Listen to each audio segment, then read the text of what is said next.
So, I said I'm an introvert. Here I am speaking. Anybody who came in half an hour ago would have just found me sitting there quietly at the front.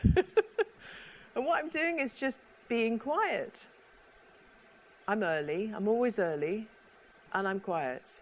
And the reason that's really important is that being looked at by lots of eyes, whether on Teams or in a room, spikes your nervous system.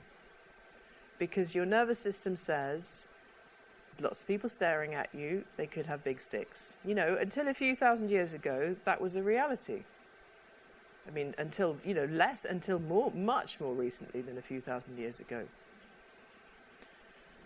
So we need to center our nervous system. I think of my nervous system like a nervous cat or dog, in the sense that if it's a bit unsettled, I need to do something to kind of stroke it and calm it.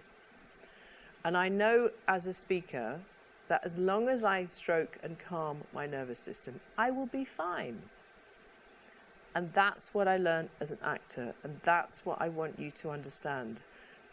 Aristotle says confidence is not an act, but a habit. It's what we repeatedly do. And that's it.